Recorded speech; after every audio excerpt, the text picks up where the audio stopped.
আরও ভালো অনুভূতির জন্য হেডফোন ব্যবহার করুন।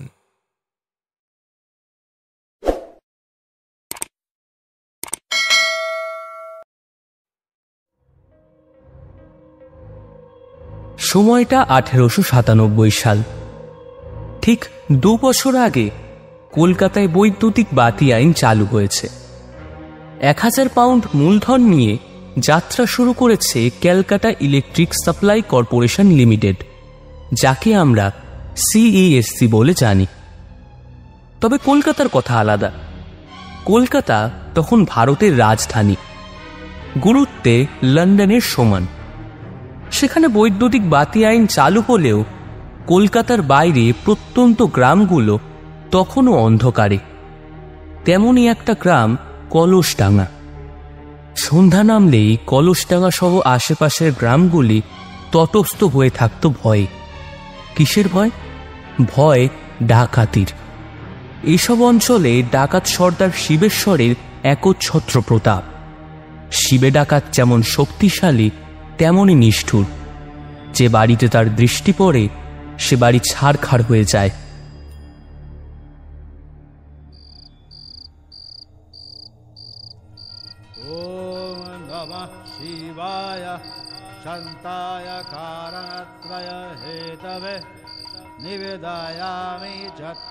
আজ অমাবস্যা।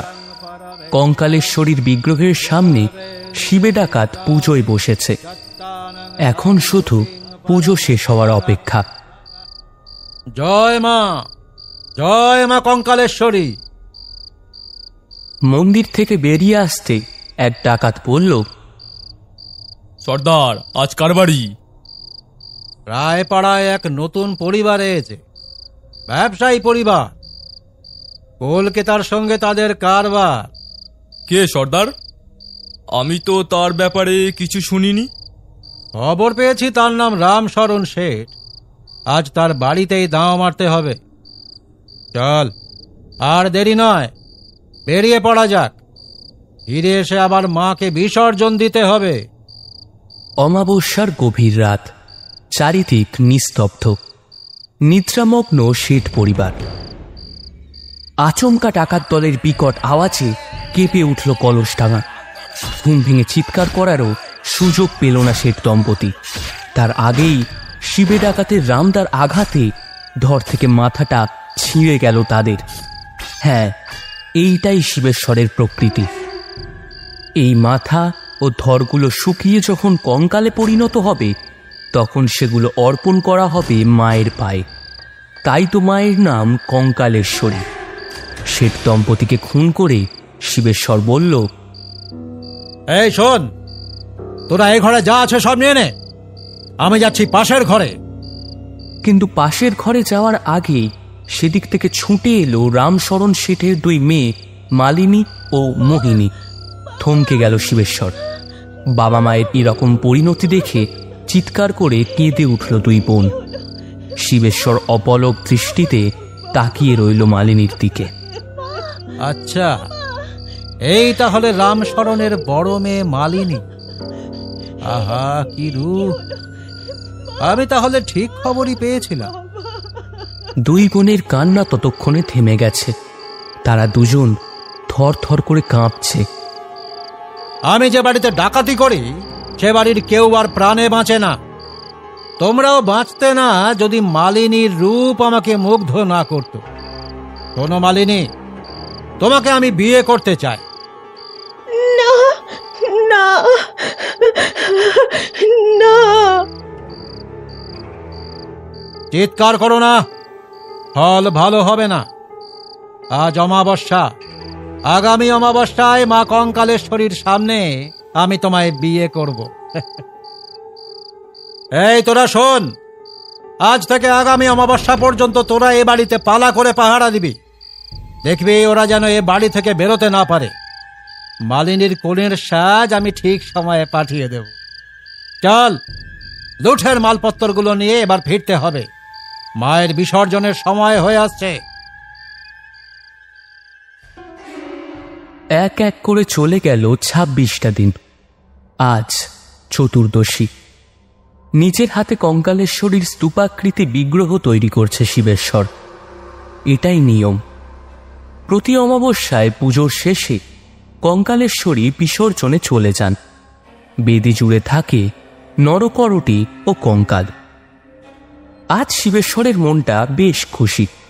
কাল অমাবস্যা, কঙ্কালেশ্বরীর সামনে সে মালিনীকে বিয়ে করবে। একটু আগেই একজনকে দিয়ে কনের সাজ পাঠিয়ে দিয়েছে শেঠ বাড়িতে।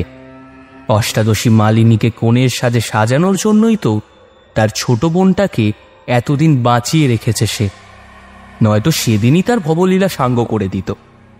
শিবে ডাকাতের হাতে কেউ বাঁচে না, এ কথা সবাই জানে। যাকে এত কথা ভাবার এখন সময় নেই, তাড়াতাড়ি মূর্তি গড়া শেষ করতে হবে।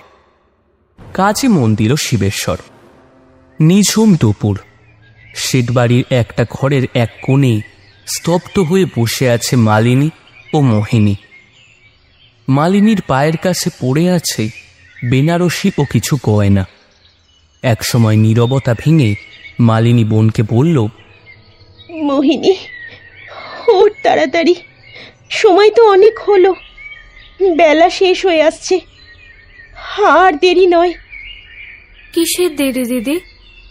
এই শাড়ি আমি কিছুতেই পরবো না। ওই নরপিশাচটাকে আমি কিছুতেই বিয়ে করতে পারবো না। ওর হাতে আমাদের বাবা মার রক্ত লেগে আছে। ওই হাত থেকে আমি সিঁদুর পরবো না? না, আমি কিছুতেই সেটা করতে পারবো না, কিছুতেই না। তবে কি করবি দিদি? শেষ শেষ করে দেব, নিজেকে শেষ করে দেব আমি। এইসব কি বলছিস তুই? ঠিকই বলছি। শাড়িটা হাতে নিয়ে উঠে দাঁড়ালো মালিনী। জীবন থাকতে যখন ওই পশুটার হাত থেকে মুক্তি পাবই না, তখন মরে গিয়েই না হয় মুক্তি পাওয়া ভালো। তাহলে আমার কি হবে দিদি? আমাকেও তোর সঙ্গে নিয়ে চল। না, এভাবে নয়। তোকে এখনো এখানেই থাকতে হবে। তোর যে এখন অনেক কাজ। কি কাজ দিদি? আমার আত্মার মুক্তির ব্যবস্থা করতে হবে তোকে। অপঘাতে মৃত্যু হলে মুক্তি বড় যে কঠিন, তবু আমি বাধ্য হচ্ছি এ কাজ করতে রে। জানি না ওরা আমার শরীরটাকে নিয়ে কি করবে। হয়তো সৎকারও হবে না আমার। তোর দায়িত্ব আমার সৎকার করা। ঠিক সেই সময় সদরের কাছে উঁচু গলায় কথাবার্তা শোনা গেল। তৎপর হয়ে উঠল মালিনী। বেনারসিটা গলায় পেঁচিয়ে সজোরে ফাঁস টেনে দিল সে। দিদি!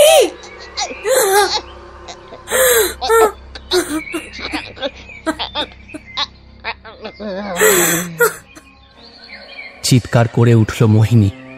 পাথর হয়ে দাঁড়িয়ে রইল সেখানেই। এদিকে সেই চিৎকার শুনে ছুটে এলো সদরে থাকা শিবের সাগরেতরা। ততক্ষণে মৃত্যু এসে দাঁড়িয়েছে মালিনীর শিয়রে। অসম্ভব যন্ত্রণার ছাপ তার মুখে, তবু যেন একটা বিজয়ের তৃপ্তি তার খোলা চোখ দুটোয়। সন্ধ্যা নেমেছে। কঙ্কালেশ্বরীর মন্দিরে উদ্গ্রীব হয়ে অপেক্ষা করছে শিবেশ্বর।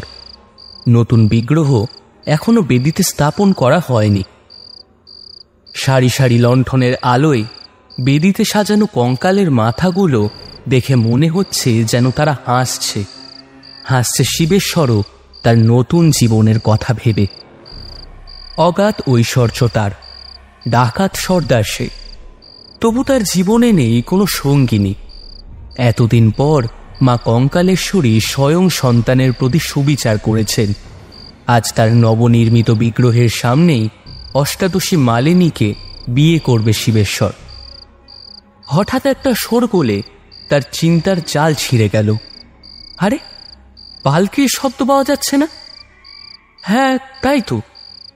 আনন্দে উঠে দাঁড়ালো শিবেশ্বর। ওই ওরা আসছে।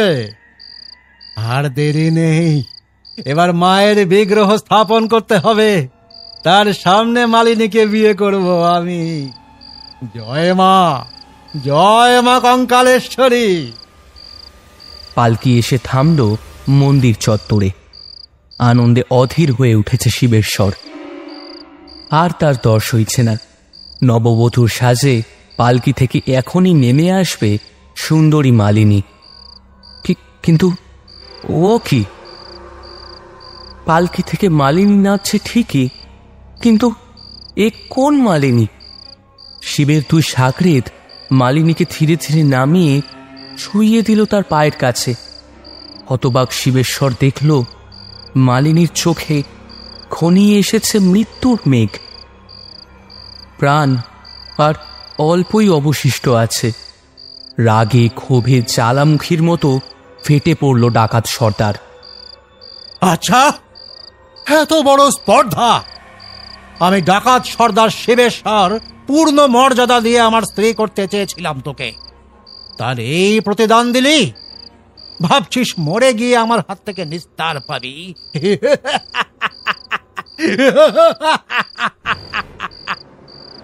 শিবে ডাকাতের হাত থেকে কেউ নিস্তার পায় না, তুইও পাবি না। তোকে আমি নিজের কাছে পেলাম না ঠিকই, কিন্তু তোকে আমি আমার থেকে দূরেও যেতে দেব না। তোর আত্মাকে আমি বন্দি করে রাখবো এই মন্দিরেই। তোর আত্মা মুক্তির জন্য রাত দিন কেঁদে মরবে, তবু সে মুক্তি পাবে না। এই, কে কোথায় আছিস? হাঁক দিয়ে শিবেশ্বর দ্রুত পায়ে বেরিয়ে গেল সেখান থেকে। ভোর হওয়ার আগেই বেদি খুঁড়ে তার ভেতরে শুইয়ে দেওয়া হলো মালিনীর মৃতদেহ। যে মাটির প্রতিমা তৈরি করা হয়েছিল পুজোর জন্য, তার বদলে এক বিশাল শিলাখণ্ডে খোদাই করা হলো ত্রিনয়ন ও লোল জিহবার আকৃতি। সেই শিলামূর্তি বেদিতে বসিয়ে তার কণ্ঠে নরকরটির মালা পরিয়ে দিল শিবেশ্বর। অমাবস্যার শেষ লগ্নে পুজো শেষ করে সদর্পে সে ঘোষণা করল, শোন সবাই, আজ থেকে এই বিগ্রহ অচলা হলেন, এর আর বিসর্জন নেই। এই বিগ্রহের নিচে মালিনীর দেহ আছে, এখানে তার আত্মাকে বন্দি করে রাখলাম আমি। আজ থেকে আর কঙ্কালেশ্বরী নন, দেবী পরিচিত হবেন কঙ্কাল মালিনী নামে। আজ থেকে এই মন্দির হলো কঙ্কাল মালিনীর মন্দির। জয় কঙ্কাল মালিনী জয়, জয় কঙ্কাল মালিনী জয়, জয় জয় কঙ্কাল মালিনী জয়, জয় জয় জয়। আমি তোকে মুক্তি দেব দিদি। আমি এসেছি, আমি নিয়ে যাব তোকে এখান থেকে। চকিতে ফিরে তাকালো সবাই। নিজেদের কাজে এতটাই মশগুল হয়েছিল যে তারা লক্ষ্যই করেনি কখন তাদের পিছনে এসে দাঁড়িয়েছে মোহিনী। এখন তার চিৎকার শুনে সম্বিত ফিরল সবার।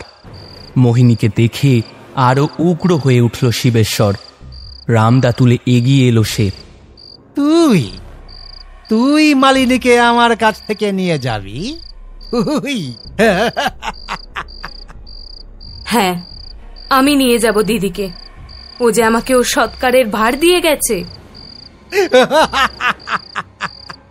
বটে বটে, দেখ রে, দেবী আজ বলি পাননি, তাই নিজের বলি নিজেই জোগাড় করে এনেছে।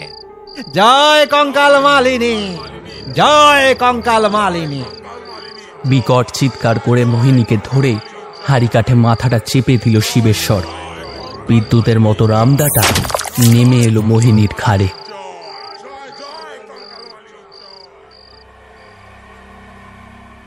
সূর্য তখনও ওঠেনি। আলো আঁধারির মধ্যেই মোহিনীর দেহটা ওরা পুঁতে দিল মন্দিরের বা পাশের বটগাছটার নিচে। মাথাটাকে রেখে দিল কঙ্কাল মালিনীর পায়ের কাছে। কিন্তু সেদিন দুপুর থেকেই ঘটতে শুরু করলো এক আশ্চর্য ঘটনা। কঙ্কাল মালিনীর প্রতিষ্ঠার পর তেরাত্রিরও পোহালো না, কোনো এক অজানা সংক্রমণ ব্যাধিতে রক্তবমি করতে করতে শিবেশ্বর সহ সব ডাকাতরা ঢলে পড়ল মৃত্যুর মুখে। নিশ্চিহ্ন হয়ে গেল কলসডাঙ্গার ত্রাস শিবেশ্বরের দলবল। শূন্য জঙ্গলে একাকী জেগে রইল মন্দির, কঙ্কাল মালিনীর মন্দির।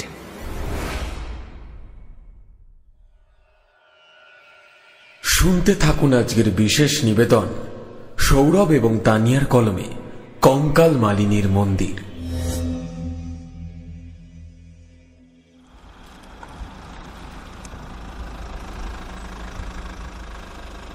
কলসডাঙ্গা গেস্ট হাউসের সামনে এসে থামল গাড়িটা। শব্দ পেয়ে ভেতর থেকে বেরিয়ে এলো মাঝবয়সী কেয়ারটেকার সত্যচরণ পালধি।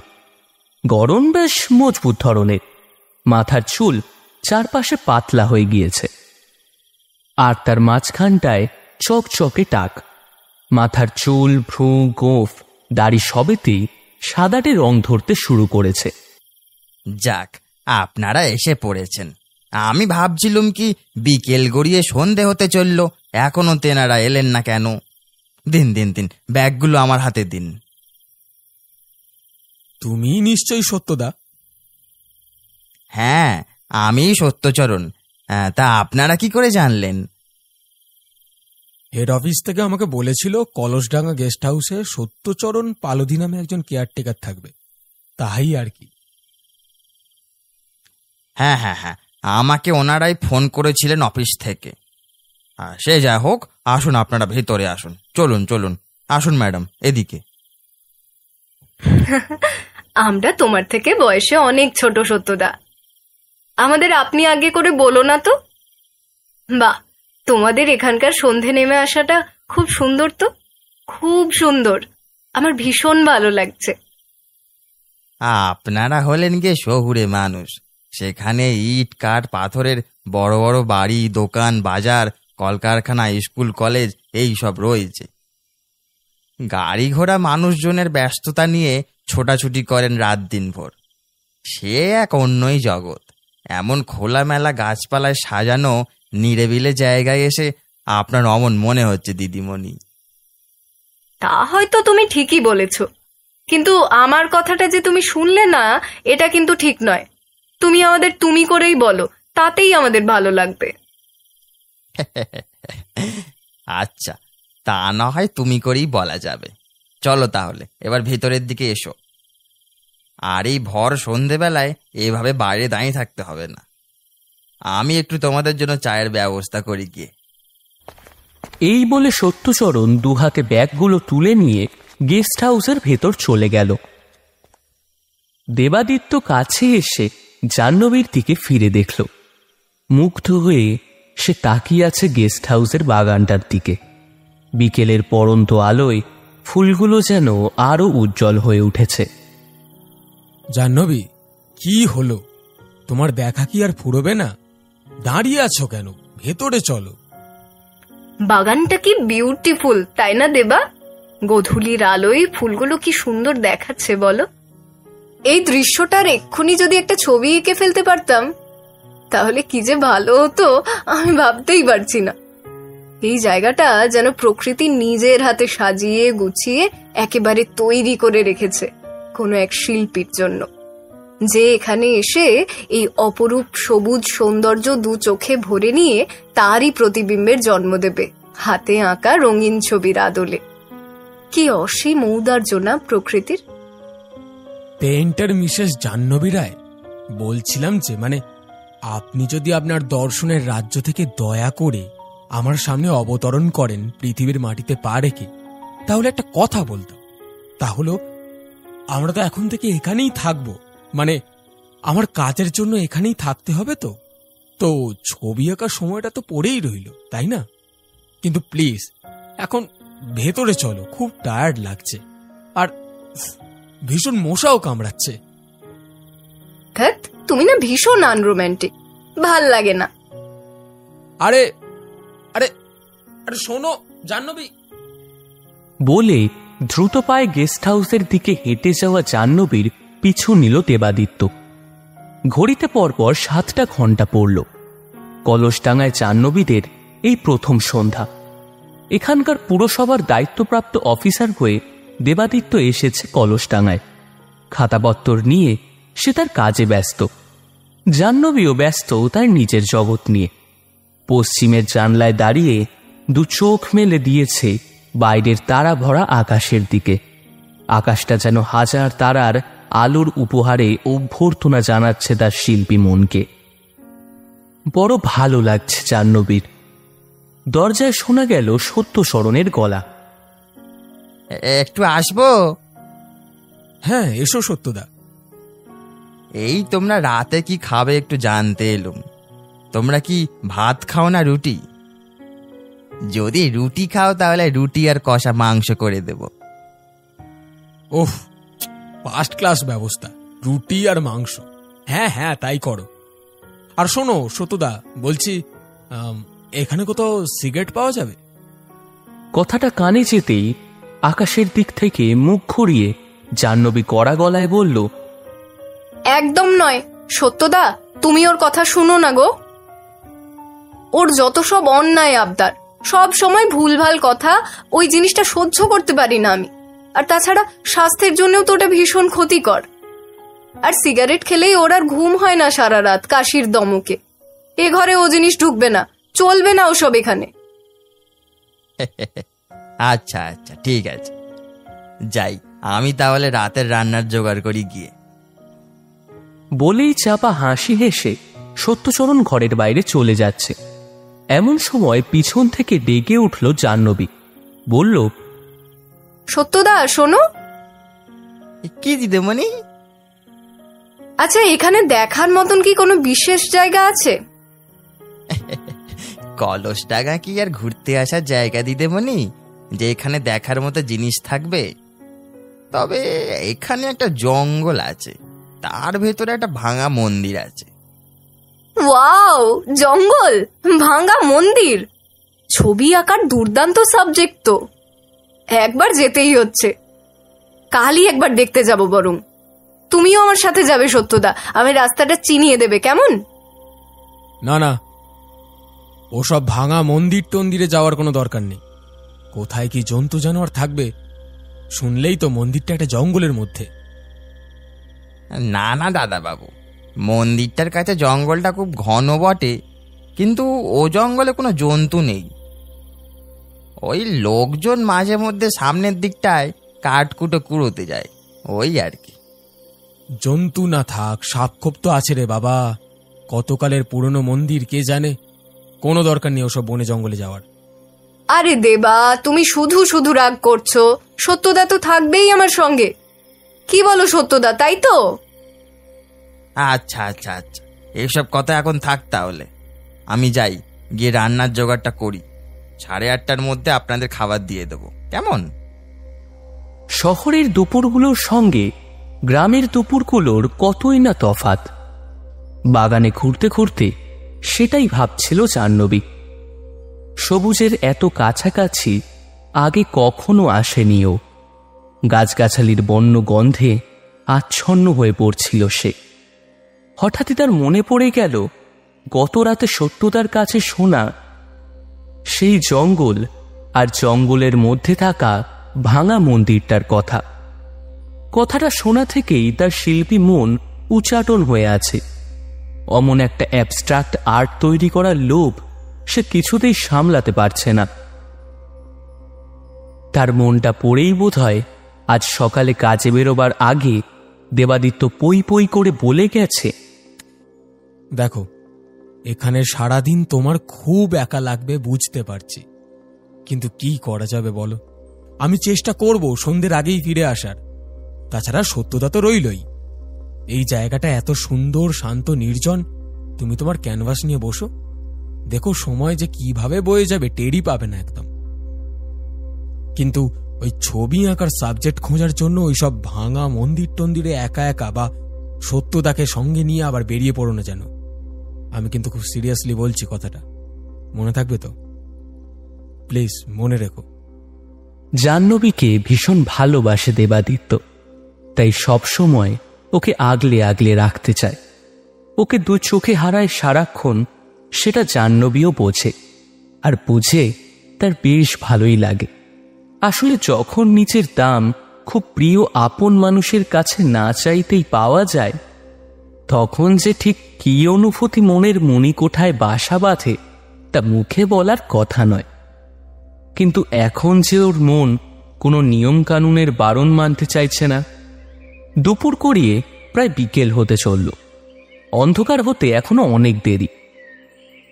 সত্যদা নিজের ঘরে ভাত খুনতে ইচ্ছে বোধ হয়। একটু এদিক ওদিক ঘুরেই জাহ্নবী ফিরে আসবে আবার গেস্ট হাউসে। দেবাদিত্য আসবার আগেই মেন গেটটা খুলে সামনের রাস্তায় বেরিয়ে এলো জাহ্নবী। পড়ন্ত বেলায় হালকা হাওয়া লেগে কপালে বারবার উড়ে উড়ে পড়ছে খুলে রাখা চুলের গোছা। হঠাৎই বড় ভালো লাগতে শুরু করলো তার। আলতো পায়ে এদিক সেদিকে হাঁটতে হাঁটতে কিছুটা এগিয়ে গেল। গলায় এলো প্রাণের কবি রবি ঠাকুরের একখানি উদাসী হাওয়ার গান। গুনগুনিয়ে উঠল জাহ্নবী। এই উদাসী হাওয়ার পথে পথে মুকুলগুলি ঝরে। হাঁটার নেশায় হাঁটতে হাঁটতে জাহ্নবী খেয়াল করেনি কখন এতটা পথ পার হয়ে সে চলে এসেছে। তার সামনে একটা বিস্তীর্ণ জঙ্গল, হয়তো খুব ঘন। দেখে মনে হচ্ছে অল্প হলেও লোকজনের যাতায়াত আছে। আপন মনেই জাহ্নবী বলে উঠল, আরে আমি তো জঙ্গলের ভিতরে এসে পড়েছি। আচ্ছা, এটার কথাই কি কাল সত্যদা বলছিল? এর ভেতরেই আছে নাকি মন্দিরটা? একটু ঢুকে দেখব। আকাশের দিকে তাকালো জাহ্নবী। সন্ধে হতে তো এখনো অনেকটা দেরি আছে, একবার যাই না, একটু না হয় সামনে থেকে দেখেই চলে আসবো। জঙ্গলের দিকে পা বাড়িয়ে দিল জাহ্নবী। দু এক পা এগোতেই হঠাৎ একটা পাখির ডাকে জাহ্নবী চমকে ওঠে। কর্কশ্বরে একটা পাখি ডেকে উঠল কোথাও। জঙ্গলের গভীরে নিবিড় অন্ধকার কোণে সেই পাখি ডেকে উঠছে, আর সেই ডাকে চমকে উঠছে জাহ্নবী। উফ, বাপরে, ওটা কি পাখি? পাখি ওভাবে ডাকে?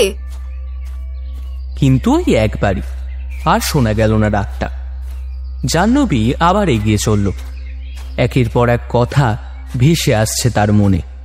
ভাবনারা তাকে আচ্ছন্ন করে ফেলছে। আচ্ছা, মন্দিরটা কোন দিকে? মন্দিরটা কিসের? এই জঙ্গলের মধ্যে কারা বানিয়েছিল মন্দির? কত বছরের পুরনো ওই মন্দির? আর ওটা পরিত্যক্ত হলো বা কেন? জঙ্গলের মধ্যে বলে। আর জঙ্গলের মধ্যেই যদি কিসে যেন হোঁচট খেয়ে জাহ্নবী পড়ে গেল। অন্যমনস্ক ছিল বলেই বোধহয় ঘটনাটা ঘটল। তোমার লাগেনি তো? একটা ঋণঋণে মিষ্টি গলা। একটু অবাক হয়েই চোখ তুলে তাকালো জাহ্নবী। বেখেয়ালে হাঁটতে হাঁটতে অনেকটাই ভেতরে চলে এসেছে সে। সামনে একটা বিরাট বট গাছ। দেখেই বোঝা যাচ্ছে অনেক বছরের পুরনো। অসংখ্য ঝুড়ি নেমে এসে জায়গাটাকে অন্ধকার করে তুলেছে, আর সেখানেই হোঁচট খেয়ে জাহ্নবী পড়ে গেছে। কি হলো, তোমার লাগেনি তো? জাহ্নবীর সামনে দাঁড়িয়ে একটা অল্প বয়সী মেয়ে। ধুলো ছেড়ে উঠে দাঁড়িয়ে জাহ্নবী বলল, না, তেমন কিছু না। তুমি তুমি কে? আমি মোহিনী। শিউরে উঠল জাহ্নবী। মেয়েটার গলাটা কেমন যেন। জঙ্গলটা বড়ই নিস্তব্ধ লাগছে হঠাৎ করেই। অন্ধকারটা কি ক্রমশ বেড়ে যাচ্ছে? না না, ওই গাছটার জন্যই হয়তো এমনটা মনে হচ্ছে। তুমি এখানে একা একা কি করছো? অপেক্ষা। কার জন্য? তোমার জন্য। একটু শীত শীত করছে জাহ্নবীর। আঁচলটা কাঁধের কাছে তুলে নিয়ে সে বলল, আমার আমার জন্য? সে আবার কি? তুমি জানতে আমি আসবো? তুমি আসবে বলেই তো আমি এই জায়গাটা ছেড়ে কোথাও যেতে পারিনি। মোহিনীর মুখে কি এক অব্যক্ত যন্ত্রণার ছাপ। কিছু বুঝতে পারছে না জাহ্নবী। সব কেমন এলোমেলো হয়ে যাচ্ছে তার। সে যে আর পারছে না গো, বড্ড কষ্ট হচ্ছে তার। আমিও আর পারছি না তার কান্না শুনতে। তুমি তুমি কার কথা বলছো? আমি তো কিছুই বুঝতে পারছি না। আমার দিদি মালিনী, মালিনীর কথা বলছি গো। তুমি তুমি কি এখানে দিদির সঙ্গে এসেছো? না, সে আর আমি অনেক দিন আগেই আলাদা হয়ে গেছি। আমিও তার কাছে যেতে পারি না, তাকেও আসতে দেয় না আমার কাছে। কে কে আসতে দেয় না তোমার দিদিকে? কোথায় আছে তোমার দিদি? গলাটা জাহ্নবীর কেমন শুকিয়ে আসছে। মোহিনী পিছন ঘুরে একদিকে আঙুল তুলে দেখিয়ে বলল, ওই যে ওখানে। জাহ্নবী সেদিকে তাকিয়ে দেখতে পেল অন্ধকারের সঙ্গে নিজের রং মিশিয়ে দাঁড়িয়ে আছে একটা নিকষ কালো পাথরের ভাঙা মন্দির। জাহ্নবী ভাবল, এই মন্দিরটার কথাই কি সত্যদা গতকাল বলছিল? হতে পারে, কিন্তু জাহ্নবীর যেন এই জায়গাটা কেমন আবছা আবছা চেনা মনে হচ্ছে হঠাৎ। অথচ এমনটা তো হওয়ার কথাই নয়। তারা তো সবেমাত্র গতকাল কলসডাঙ্গায় এসেছে। তারই 24 বছরের জীবনের পুরোটাই তো কেটেছে কলকাতার বুকে। তাহলে এসবের মানে কি? সবটাই কেমন চেনা চেনা, তাই না? কিছু মনে পড়ছে কি তোমার? কারোর কথা কি মনে পড়ছে? কোনো কাজ কি বাকি রয়ে গেছে? না না তো, আমি কিছুই মনে করতে পারছি না। সন্ধে হয়ে এলো, আমাকে ফিরতে হবে। দাঁড়াও, যেও না। যুগের পর যুগ ধরে যে কাজ বাকি রয়ে গেছে, তোমাকেই তা শেষ করতে হবে। কিন্তু সহজ নয়, সে কাজ শেষ করা সহজ নয়। বাধা দেবে, ও আবার বাধা দেবে। কে? কার কথা বলছো তুমি? মন্দিরটার দিকে চেয়ে মোহিনী দেখালো কি একটা দেখাচ্ছে মেয়েটা। প্রথমটা কিছু বুঝতে পারল না জাহ্নবী, কিছুই তো নেই ওখানে। কিন্তু তারপরেই তার মনে হলো মন্দিরটার গায়ে যেন কিসের একটা ছায়া। তা গাছের নয় কোনো মতেই। এখন তো সূর্যের আলো ঢোকার কথাই নয়। আর তাছাড়া সন্ধে তো প্রায় হয়েই এসেছে। তবে ওটা কি? অপলক নেত্রে চেয়ে আছে জাহ্নবী। দেখতে দেখতে ছায়াটা একটা অবয়ব নিতে শুরু করল। থামল একটা বলিষ্ঠ পুরুষের রূপ নিয়ে। অন্ধকার ফুঁড়ে যেন জ্বলছে তার দুই চোখ। জাহ্নবী কেমন যেন বিবশ হয়ে নিজের অজান্তেই প্রশ্ন করে ফেলল, কে? তুমি কে? আমার ডেরা এসে আমাকেই জিজ্ঞেস করছিস আমি কে? আমি ডাকাত সর্দার শিবেশ্বর। তুই আমার এলি তাহলে? একবার আমার হাতে মরেও আশ মেটেনি তো, তাই আবার এসেছিস মরতে? না, ওর কোনো ক্ষতি করতে পারবি না তুই। কে বাধা দেবে আমায়? আমিই দেব। আজ ত্রয়োদশী, একদিন পর অমাবস্যা। এক অমাবস্যায় তুই আমাকে শেষ করেছিলি, আর আসছে অমাবস্যায় শেষ হবি তুই। শুনেই ভীষণ গর্জন করে ছায়ামূর্তিটা ভেসে এলো মোহিনীর দিকে। মোহিনী ছুটে গেল জঙ্গলের আরো গভীরে। তার পিছু নিল সেই ছায়াটা। জাহ্নবী এতক্ষণ কাঠ হয়ে দাঁড়িয়েছিল, এবার চঞ্চল হয়ে ছুট লাগালো ওদেরই পিছনে। আর ঠিক তখনই দিদি! জাহ্নবী! সত্যদা আর দেবাদিত্যর গলা। থমকে দাঁড়িয়ে পড়ল জাহ্নবী। একটা জোরালো টর্চের আলো এসে পড়ল ওর মুখে। আর তখনই মাথাটা কেমন ঘুরে গেল ওর। জাহ্নবী! এক এক করে দেবাদিত্যরা 3টে সন্ধ্যা কাটিয়ে ফেলল কলসডাঙ্গায়। সেদিনের ঘটনার পর থেকেই ধুম জ্বর জাহ্নবীর। দেবাদিত্যর মন ভালো নেই। অফিসে কয়েক ঘন্টার হাজিরা দিয়েই সে চলে এসেছে। এই জায়গাটাও এমন, প্রয়োজনে ঠিকমতো ডাক্তার পর্যন্ত পাওয়া যায় না। সরকারি ওষুধের দোকান থেকে বলে কয়ে সত্যচরণ ওষুধ এনে দিয়েছে। মন তারও ঠিক নেই। হাতের কাজ সারতে সারতে নিজের মনেই সে গজগজ করছে। কেন যে মরতে দিদিমণিকে ভাঙা মন্দিরের কথাটা বলতে গেলুম। কে জানতো সে ঠিক ওখানেই চলে যাবে। কিন্তু ওই মন্দিরটার আশেপাশে তো এখন কেউ যায় না। তাহলে কাল দিদিমণি কাদের দেখার কথা বলছিল, আর ওই নামটা শিবেশ্বর, নামটা বড় চেনা চেনা ঠেকছে। কোথায় যেন শুনেছি নামটা। নিজের মনেই বকে চলল সত্যচরণ। জানালার পাশে চেয়ারটায় বসে অফিসের কাগজপত্র দেখছিল দেবাদিত্য। আমি তো বলছি আমি তোমাদের চিনি না, আমি তোমাদেরকে চিনি না। কোথায় তোমার দিদি? তুমি কোথায় থাকো? না, চলে যাও, আমার ভয় করছে। আবার ভুল বকছে জাহ্নবী। চেয়ার ছেড়ে তাড়াতাড়ি ওর মাথার কাছে দেবাদিত্য এসে বসল। কপালে হাত দিয়ে দেখল জ্বরটা কমেছে কিনা। আর তখনই আবার বলে উঠল জাহ্নবী, আমার ভয় করছে, চলে যাও, চলে যাও, আমার ভয় করছে, চলে যাও। কি বলছো জাহ্নবী?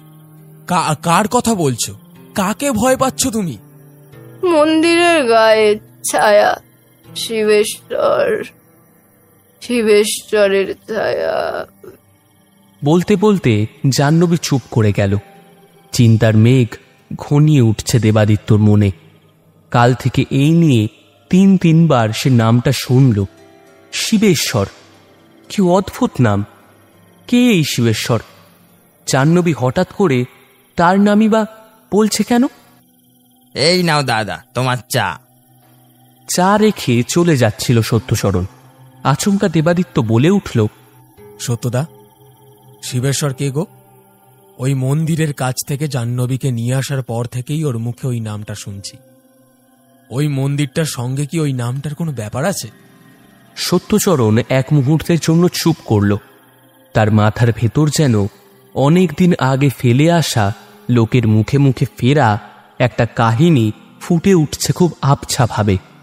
ঠিক ঠিক ঠিক, এই নামটাই তো ছিল। হ্যাঁ, এই নামটাই। কিন্তু সেসব তো কোন কালের কথা? আজকে এই শহরের বাবুকে সেসব কথা বলে কি কোনো লাভ আছে?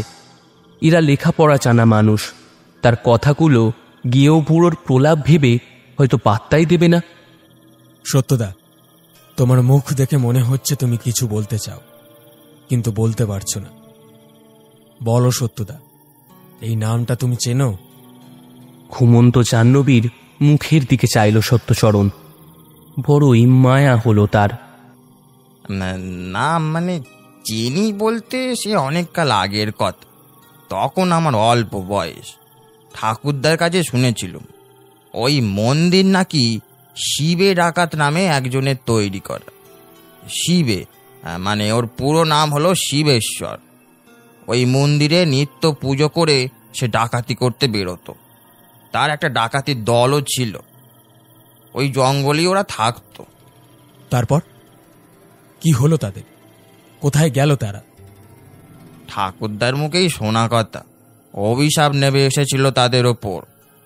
কত পাপ করেছিল তারা, মানুষের কত রক্ত ঝরিয়েছে, আর সেই পাপেই শেষ হয়েছিল সবাই। এই রে, 7টা বেজে গেল। যাই যাই যাই, রান্নার ব্যবস্থা করতে হবে আবার ওদিকে। সত্যচরণ চলে গেল, কিন্তু দেবাদিত্যের মনে প্রশ্নের ঝড় তুলে দিয়ে গেল। সত্যচরণের কথা অনুযায়ী ডাকাতরা সবাই শেষ হয়ে গিয়েছিল কোনো এক অভিশাপে। তাই যদি হবে, তাহলে জাহ্নবী কেন বারবার ওই নামটা বলছে? কোথা থেকে জানলো ওই নামটা? পরের দিন দুপুরবেলা গেস্ট হাউসের বারান্দায় এসে পড়া রোদের আলোয় বসে এক মনে ছবি আঁকছিল জাহ্নবী। পিছন থেকে সত্যচরণ বলে উঠল, তা দিদিমণি, আর কত দেরি করবে? বেলা 1:30 তো বাজে। চলো চলো, খেতে চলো দেখি। হ্যাঁ সত্যদা, তুমি খাবার রেডি করো, আমি আসছি। রান্নাঘরের দিকে যেতে যেতে সত্যদা ভাবল তার দিদিমণির মুখটা আজকে সম্পূর্ণ স্বাভাবিক। সেখানে কোনো আতঙ্ক, অস্থিরতা বা অসুখের চিহ্ন নেই। ফুলের মতো ফুটফুটে মেয়েটা যেমন, তেমনই তার মিষ্টি ব্যবহার। বড় ভালো লেগে গেছে এই ছেলে মেয়ে দুটোকে সত্যদার। দুপুরবেলা খাওয়া দাওয়া সেরে জাহ্নবী বিছানায় গা এলিয়ে দিল। মাথার একরাশ চুল খুলে বালিশের পাশে ছড়িয়ে দিল। হাতে করে একটা অ্যালবাম নিয়ে এসেছে সে, ওদের বিয়ের অ্যালবাম। ছবিগুলো উল্টে পাল্টে দেখতে দেখতে কখন জানি চোখটা লেগে এসেছিল। আর তখনই হঠাৎ হুট করে একটা আওয়াজে ওর তন্দ্রাটা কেটে গেল।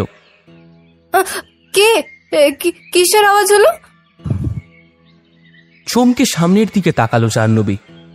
কোথাও তো কেউ নেই, অথচ এক ঝলকের জন্য যেন তার মনে হলো ঘরের বন্ধ দরজাটার পাশে সেদিন জঙ্গলে দেখা সেই মেয়েটা দাঁড়িয়ে আছে। বুকটা ধড়াস করে উঠল জাহ্নবীর, কিন্তু পর মুহূর্তেই সে দেখল না, কেউ তো নেই ওখানে। কিছুই নেই, শুধু সাদা দেওয়াল, কোনো ছায়াও নেই সেখানে। একটু যেন ক্লান্ত লাগছে জাহ্নবীর, কিন্তু কেন কেন মনের ওপর অহেতুক ছাপ তৈরি করছে সে? দেবাদিত্য তো বারবার বলেছে, ওকে পাখি পড়ার মতো বুঝিয়েও দিয়ে গেছে। জাহ্নবী, তোমাকে তো বলছি ওসব কিচ্ছু নয়। সেদিন তুমি জঙ্গলের ভেতর চলে গিয়েছিলে, সেটা তোমার কি আর বলবো, ওস্তাদি বলা ভালো। বারণ করলে তো আর শুনবে না। সেদিনকে কি দেখতে কি দেখেছ, আলোই তো পৌঁছয় না ওখানে। আমি আর সত্যদা গিয়ে তোমাকে প্রথমে দেখতেই পাইনি, তারপর টর্চের আলোটা ফেলতে তোমাকে দেখতে পেলাম। আর তখনই তো তোমার মাথা টাথা ঘুরে সে কি কাণ্ড। আমার মনে হয় তোমার ইলিউশন হয়েছিল। আসলে কি জানো তো, তোমার মতো কল্পনাপ্রবণ মানুষেরা অনেক সময় অনেক কিছু নিজের মতো করে ভেবে নেয়। জঙ্গল, ভাঙা মন্দির, এসব শুনেই তুমি মনে মনে একটা ছবি এঁকে ফেলেছিলে। সেটাই এফেক্ট করেছে তোমাকে। কি হলো, যা বললাম ঢুকলো মাথায়? পারছো বুঝতে, নাকি আবার কোনো দুষ্টু বুদ্ধি মাথায় নড়ে উঠছে? যাকে শোনো, আমি অফিস বেরোলাম, তুমি বাড়িতেই থেকো। আর নিজের মতো করে প্লিজ কোথাও বেরিয়ে যেও না, কথাটা মনে রেখো আমার, কেমন? বিছানায় শুয়ে শুয়ে দেবার বলা কথাগুলো ভাবছিল জাহ্নবী। ঠিকই তো, ওর কথাগুলোই তো ঠিক। এ সবটাই ভুল, মনের ভুল, চোখের ভুল। এবার বেশ ঘুম পাচ্ছে ওর। ঘড়ির দিকে চেয়ে দেখল 3টে বাজতে 5 মিনিট বাকি। দেবাদিত্যর ফিরতে এখনো অনেক দেরি আছে। নিশ্চিন্ত মনে জাহ্নবী ঘুমিয়ে পড়ল। দুপুরে আঁকতে বসা ছবিটা সত্যদা ডাকতে আসায় শেষ করা হয়নি, এখন সেটা নিয়ে বসেছিল জাহ্নবী। রাতের খাওয়া দাওয়া সেরে দেবাদিত্য সামনের লনে পায়চারি করতে গেছিল। ঘরে ঢুকে জাহ্নবীকে দেখে একটু দুষ্টুমি করেই বলল, দেখে শুনে যা মনে হচ্ছে মিসেস জাহ্নবী রায়ের ভালোবাসা দেবাদিত্য রায় নয়, ওই পেইন্টিংই তার সব। ছবিতে তুলির শেষ টানটা দিয়ে জাহ্নবী মুখ তুলল। কিছুটা তাই। মানে? পেইন্টিংই আমার জীবনে প্রথম প্রেম। আর আমি? তুমি সেকেন্ড চয়েস। ঠোঁট চেপে হাসছে জাহ্নবী। দেবাদিত্যর মুখে কৃত্রিম অভিমান। জাহ্নবী উঠে এসে দেবাদিত্যকে কাছে টেনে নিল। হয়েছে, অত রাগ করতে হবে না, কোনো কিছুই বেশি ভালো লাগে না, একটু কম কমই থাক। দেবাদিত্য এবার না হেসে আর পারল না। এ তাদের সেই পুরনো সময়, দুষ্টুমি, খুনসুটি, হাসি আর প্রেমে ভরপুর মিষ্টি সময়। অমাবস্যার নিকষ কালো রাত, গোটা কলসডাঙ্গা ডুবে রয়েছে ঘুমে। কোথাও একটা কুকুর বেড়াল পর্যন্ত নেই। এমন সময় কলসডাঙ্গার পুরসভা গেস্ট হাউসের সামনে দেখা গেল এক ছায়ামূর্তিকে। প্রায় হাওয়ার গতিতে ভেসে সেই ছায়ামূর্তি ঢুকে এলো সেই ঘরে, যে ঘরে পাশাপাশি শুয়ে অঘরে ঘুমোচ্ছে জাহ্নবী আর দেবাদিত্য। ছায়ামূর্তিটা এসে দাঁড়ালো জাহ্নবীর মাথার কাছে, হাত রাখল তার মাথায়। ঘুমের মধ্যেই একটু যেন কেঁপে উঠল জাহ্নবী।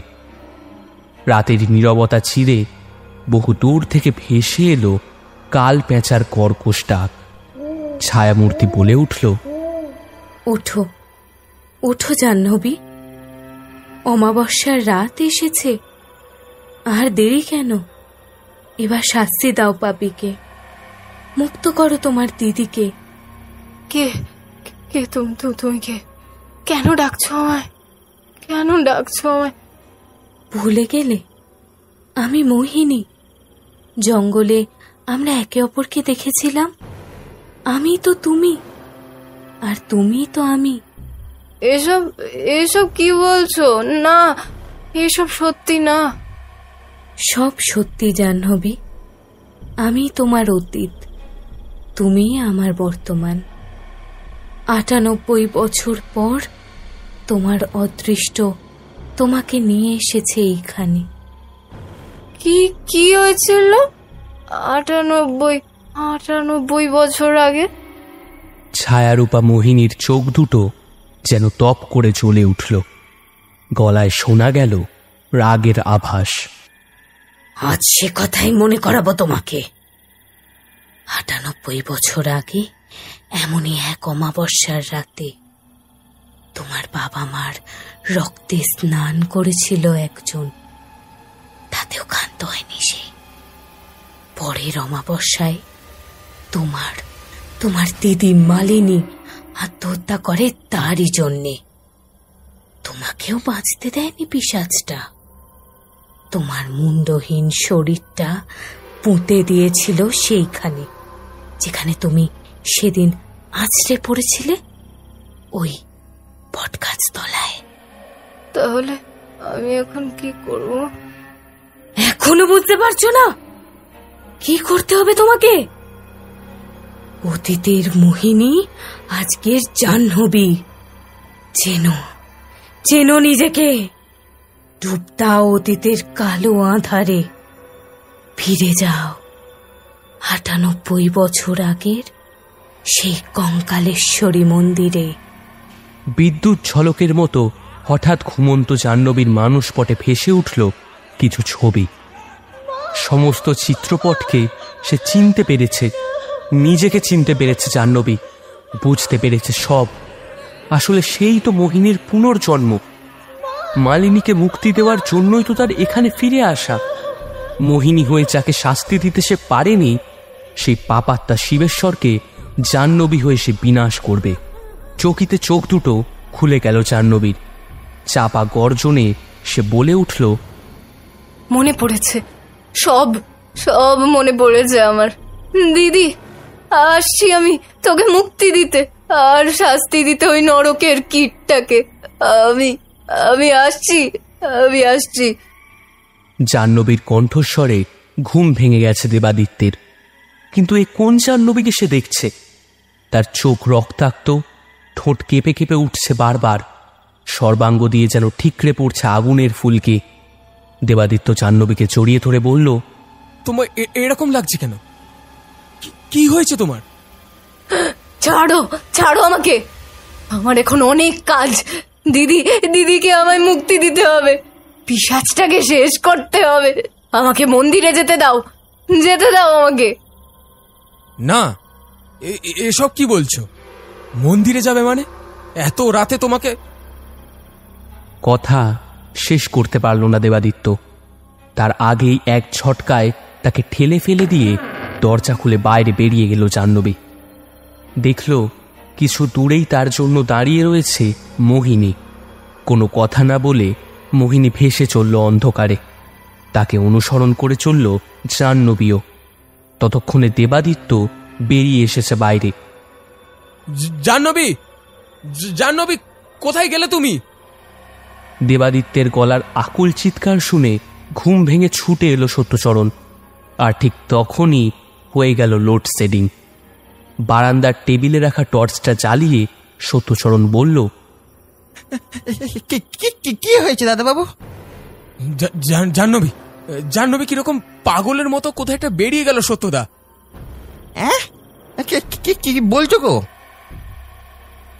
হ্যাঁ, ও কি সব যেন বলছিল। দিদিকে মুক্তি দিতে হবে, পিশাচটাকে শেষ করতে হবে। হ্যাঁ, মন্দিরে যাওয়ার কথা বলছিল। মন্দির? আমার কেমন যেন মনে হচ্ছে ওই জঙ্গলের ভাঙা মন্দিরটার কথাই বলছিল। সত্যদা, সত্যদা, চলো প্লিজ, চলো, আমাদের যেতে হবে ওখানে। কি কি বলছো? একে এত রাত, তার উপর আজ আবার অমাবস্যা, আর তুমি কি না এখন এই জঙ্গলে যাবে? কিছু করার নেই সত্যদা, আমার মন বলছে জাহ্নবী ওখানেই গেছে। ওর যদি কোনো বিপদ হয়ে যায় না, না না না, কিছু হয়ে যাওয়ার আগে আমাদের সেখানে যেতেই হবে। সত্যদা, চলো সত্যদা। এক ছুটে বেরিয়ে এলো দেবাদিত্য। দাঁড়াও দাঁড়াও, একা যেও না, আমি আসছি। পেছন পেছন টর্চ হাতে দৌড়ালো সত্যচরণ। শন শন করে হাওয়া দিচ্ছে, গাছের পাতাগুলো কেঁপে কেঁপে উঠে বলতে চাইছে কত না জানা কাহিনী। অসীম অতল স্পর্শী অন্ধকারের মাঝে মাথা তুলে দাঁড়িয়ে আছে কঙ্কাল মালিনীর মন্দির। তার সামনে দাঁড়িয়ে আছে আরও একজন, সে হচ্ছে জাহ্নবী। এই সেই মন্দির যার ভেতর বন্দী হয়ে আছে তার দিদি। দিদি, আমি এসেছি, আমি চিনতে পেরেছি নিজেকে। তোকে মুক্তি দিতেই আমার এই পুনর্জন্ম। মোহিনী হয়ে তোর ইচ্ছা আমি পূর্ণ করতে পারিনি, আর জাহ্নবী হয়ে আমি তোর সৎকার সম্পূর্ণ করব। মন্দিরের দিকে এগিয়ে এলো জাহ্নবী, কিন্তু কেমন কেঁপে উঠল মাটিটা। সারা জঙ্গল কাঁপিয়ে শোনা গেল এক পৈশাচিক অট্টহাসি। থমকে গেল জাহ্নবী, আর তখনই মন্দিরের দরজাটার সামনে প্রকট হল এক বিভৎস পুরুষ অবয়ব। না, অবয়ব আর বলা যাবে না তাকে, আর ছায়াও নয়, যথার্থই দেহ ধারণ করে প্রকট হয়েছে সে। দেখা মাত্রই জাহ্নবী চিনতে পারল তাকে। সে আর কেউ নয়, শিবেশ্বর, এককালের দোর্দণ্ড প্রতাপ শিবে ডাকাত, শয়তানের প্রতিমূর্তি। কিন্তু এক বিন্দুও ভয় হলো না জাহ্নবীর তার সামনে দাঁড়িয়ে। আয় আয় শিবেশ্বর, বহু যুগ ধরে শাস্তি বাকি আছে তোর। আজ আমার দিদির মুক্তির সঙ্গে সঙ্গে তোরও বিনাশের সময় হয়েছে।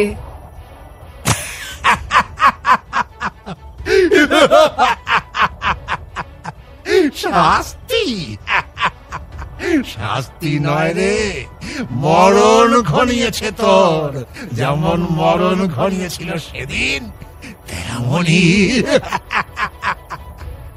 হাতে ধরা রামদাটা তুলে শিবেশ্বর বলল, এই রামদার ঘায়ে মোহিনী মরেছিল, আজ আবার সে মরবে, তবে জাহ্নবীর রূপে।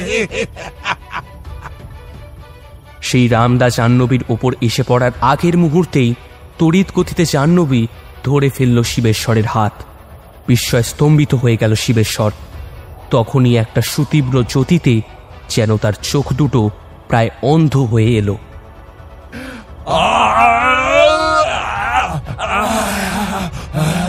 কি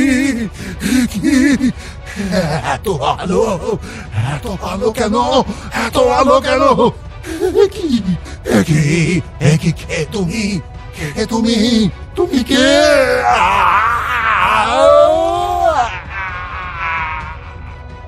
চিনতে পারছিস না আমাকে? দেখ, আমায় প্রত্যক্ষ কর। তীব্র জ্যোতিটা যেন একটু স্তিমিত হয়ে এলো। অতি কষ্টে শিবেশ্বর সামনে তাকালো। বিস্ফোরিত চোখে সে দেখল তার সামনে দাঁড়িয়ে আছে অসীম তেজপুঞ্জের মাঝে স্বয়ং মা কঙ্কালেশ্বরী। বিস্ময়ে পাথর হয়ে দাঁড়িয়ে আছে দেবাদিত্য ও সত্যচরণ। মন্দিরে আসার পথে টর্চটা হঠাৎই বিকল হয়ে যায় তাদের। অতি কষ্টে হাতড়ে হাতড়ে মন্দিরের দিকেই আসছিল তারা। হঠাৎ এক তীব্র আলোর ছটা চোখে পড়ে তাদের। সেই আলো অনুসরণ করে দেবাদিত্য আর সত্যচরণ এসে পড়েছে মন্দিরটার কাছে। দেবাদিত্যের আশঙ্কাই সঠিক, ওই তো মন্দিরের কাছে দাঁড়িয়ে আছে জাহ্নবী। সত্যচরণ নিষ্পলকে দেখছে তার দিদিমণিকে ঘিরে কি এক সুতীব্র আলোক ছটা নির্গত হচ্ছে। কোনো রকমে সে শুধু বলতে পারল, কি কি দেখছি আমি? এ সত্যি না স্বপ্ন? কথাটা দেবাদিত্যের কানে গেলেও কোনো উত্তর দিল না সে। তার তখন মনে পড়ছে তাদের বিয়ের আগের কুষ্টি বিচারের দিনটার কথা। রায়বংশের কুলগুরু জাহ্নবীর পুষ্টি দেখে বলেছিলেন বিয়ের পরবর্তী কোনো এক সময়ে জাহ্নবীর মধ্যে কিছু অপার্থিব শক্তির প্রকাশ দেখা যাবে। তখন সেই কথা ঠিক বিশ্বাস করেনি দেবাদিত্য। কিন্তু আজ যা তার চোখের সামনে ঘটছে, তবে কি এই সময়টার কথাই কুলগুরু বলেছিলেন? কঙ্কালেশ্বরীর ত্রিনয়নে প্রস্ফুটিত অগ্নিস্ফুলিঙ্গ দেখে থরথর করে কাঁপছে শিবেশ্বর। এই প্রথমবার আতঙ্ক গ্রাস করেছে তাকে। তীব্র আলোর তেজে যেন ঝলসে যাচ্ছে তার পাপ দেহ। তারই মধ্যে তার কানে এলো একটি মেঘমন্ত্র নারী কণ্ঠ। পাপ, অশেষ পাপে নিজেকে জড়িয়েছিস তুই। আমি নৃমুণ্ড মালিনী। আমার কণ্ঠে যে মুন্ডমালা তা বর্ণমালা স্বরূপ, কিন্তু তুই অসংখ্য নিষ্পাপ মানুষের মুন্ডের মালা আমার কণ্ঠে পরিয়েছিস। এক 10 বর্ষীয়া বালিকাকে আমার সামনে বলি দিয়ে নৃশংস পাপ করেছিস। মনে কর সেই দিনটার কথা, যেদিন সারা জীবনের পাপের ফল স্বরূপ রক্ত বমন করতে করতে তোরা ঢলে পড়েছিলি মৃত্যু মুখে। তবুও সংশোধন করিসনি নিজেকে, নিজের কুপ্রবৃত্তি সংযত করতে পারিসনি। তাই পাপাত্মা হয়ে এখনো বদ্ধ হয়ে আছিস সংসারে। তোর বিনাশ করতেই আমার প্রাকট্য। কথা শেষ হওয়া মাত্রই দেবীর তৃতীয় নয়ন থেকে ছিটকে বেরিয়ে এলো এক অগ্নিপিণ্ড। সোজা গিয়ে আঘাত করল পাপ দেহধারী শিবেশ্বরের সহস্রারে। বিভৎস হাহাকার করে বিলীন হয়ে গেল সেই পাপাত্মা। খসে পড়ল তার রক্তলোভী রামদাটাও। আর শিবেশ্বর যেখানে দাঁড়িয়েছিল সেখানে একটা আলোর বিন্দু ফুটে উঠেই দেবীর ত্রিনয়নের মধ্যে প্রবেশ করল।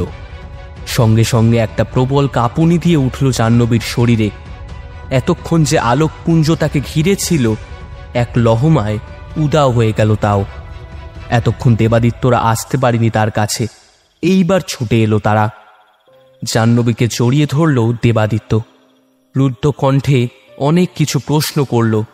জাহ্নবী নিজেকে ছাড়িয়ে নিল, দৃঢ় কণ্ঠে বলল তার পূর্বজন্মের কাহিনী আর এ জন্মের কর্তব্যের কথা। মালিনীর দেহের সৎকারের জন্যেই তার ফিরে আসা এখানে। দেবাদিত্য আর সত্যচরণ যেন কেমন হয়ে গিয়েছিল। জাহ্নবীর কথা অবিশ্বাস করার শক্তি নেই তাদের। সব কথা বলে নিয়ে জাহ্নবী তাকালো মন্দিরের দরজার দিকে।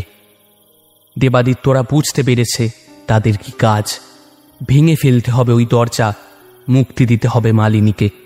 দেবাদিত্য আর সত্যচরণের মিলিত প্রয়াসে দরাম করে ভেঙে পড়ল জীর্ণ দরজাটা। খুটখুটে অন্ধকার ভেতরে কিছুই দেখা যাচ্ছে না। এর মধ্যে কি করে মালিনীর দেহাবশেষ তারা উদ্ধার করবে? হঠাৎই ওদের তিনজনকে চমকে দিয়ে জ্বলে উঠল সত্যচরণের হাতের টর্চটা। কিভাবে এখন টর্চটা জ্বলল, কেনই বা খারাপ হয়েছিল, সেসব প্রশ্ন আর কারোর মাথায় নেই। সমস্ত জাগতিক প্রশ্নোত্তরের ঊর্ধ্বে চলে গেছে যেন তারা। টর্চের আলোয় জাহ্নবী দেখল মন্দিরের ভেতরের উত্তরমুখী হয়ে অধিষ্ঠাতা এক ধূলিমলিন বিগ্রহ। এই সেই কঙ্কাল মালিনী মূর্তি, এর নিচেই আছে মালিনীর সব দেহ। মূর্তিটা সরাতে দেবাদিত্যরা তৎপর হয়ে উঠল, কিন্তু প্রাণপণ চেষ্টা করেও এক চুলো নড়াতে পারল না সেই মূর্তি। অধৈর্য হয়ে উঠল জাহ্নবী। তবে কি তীরে এসেই তরি ডুবে যাবে? এ মূর্তি সরাতে না পারলে তো মালিনীর সৎকার অসম্ভব। এবার কি করবে জাহ্নবী? অধীর হয়ে এদিক সেদিক দেখতে দেখতে হঠাৎ তার চোখে পড়ল এক পাশে পড়ে আছে ঝুলকালি মাখানো একটা বড় পেতলের ঘণ্টা। অগ্রপশ্চাৎ না ভেবে সেই ঘণ্টাটা তুলে সজোরে ছুঁড়ে দিল জাহ্নবী সেই মূর্তির দিকে। দুটো মানুষ চেষ্টা করেও যে মূর্তি সরাতে সক্ষম হয়নি, ঘণ্টার আঘাতে টুকরো টুকরো হয়ে ভেঙে পড়ল সেই মূর্তি। মাটির বেদির ভেতরে দেখা গেল এক মলিন কঙ্কাল দেহ। আজ প্রায় 100 বছর পরেও অদ্ভুত উপায়ে একেবারে অক্ষত রয়েছে সেই কঙ্কাল দেহ। দেবাদিত্য আর সত্যচরণ লাফিয়ে সরে গেল সেখান থেকে। শুধু জাহ্নবী স্থির এক দৃষ্টে চেয়ে আছে মালিনীর কঙ্কালের দিকে। তার চোখে জলের ধারা। সে জানতেও পারল না অলক্ষ্যে দাঁড়িয়ে আরও একজন দেখছে তাকে। সে হলো মোহিনী, জাহ্নবীর অতীত মূর্তি। তার মধ্যে নেই আর কোনো রাগের আভাস। সে বুঝেছে এবার সময় হয়েছে তার দিদির সৎকারের, আর তার এ পৃথিবীর মায়ায় বদ্ধ থাকার কোনো প্রয়োজন নেই। রাতের অন্ধকার আবছা হয়ে আসছে। গঙ্গার পাড়ে শুকনো কাঠের চিতায় শায়িত মালিনীর কঙ্কাল। একটু একটু করে আগুন গ্রাস করছে তাকে। দেবাদিত্য আর সত্যচরণ একটু দূরে দাঁড়িয়ে। জাহ্নবী মুখাগ্নি করে কাছেই দাঁড়িয়ে রয়েছে। প্রিয়জনকে হারানোর যন্ত্রণায় টুকরে উঠছে বুকের ভেতরটা। সেই সঙ্গে এক প্রগাঢ় প্রশান্তিও ঘিরে ধরছে তার মনকে। দু চোখের অবিশ্রাম কান্না ভিজিয়ে দিচ্ছে বুকের আঁচল। চিতা থেকে ধোঁয়া উঠে মিশে যাচ্ছে আকাশে। সেদিকে একবার তাকালো জাহ্নবী। কেমন যেন তার মনে হলো পূব আকাশে ছড়িয়ে থাকা নতুন ভোরের লালিমায় মিশে যাচ্ছে দুটি সূক্ষ্ম জ্যোতির অবয়ব, মালিনী ও মোহিনী।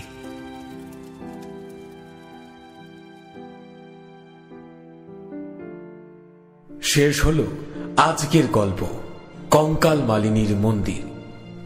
কলমে সৌরভ এবং তানিয়া, গল্প পাঠে শুভম, শিবে ডাকাত শঙ্কর, মালিনী ঝিনুক, মোহিনী অঙ্কিতা, সত্যচরণ রাহুল, জাহ্নবী অনুশ্রী, অন্যান্য চরিত্রে দীপঙ্কর, দেবা গল্পের সূত্রধার এবং পর্ব পরিচালনায় আমি সায়ন। সমগ্র গল্পের আবহ সঙ্গীত এবং স্পেশাল এফেক্টসে সূর্য, শব্দ সংযোজনে সুদেশনা, পোস্টার ডিজাইনে সৌমদীপ গুঁই। আমরা অশেষ ধন্যবাদ জানাই সৌরভ এবং তানিয়াকে গল্পটি অডিও রূপে প্রকাশের ক্ষেত্রে আমাদের বিশেষ সহযোগিতা করার জন্য। কেমন লাগলো আমাদের আজকের গল্প জানান আমাদের কমেন্ট বক্সে। গল্পটি ভালো লেগে থাকলে লাইক এবং শেয়ার অবশ্যই করবেন। আমাদের গল্প নিয়মিত শুনতে হলে চ্যানেলটিকে সাবস্ক্রাইব করতে ভুলবেন না। আবার একটি নতুন গল্প নিয়ে খুব শীঘ্রই হাজির হব আমরা। ততক্ষণের জন্য বি সেফ, স্টে কানেক্টেড।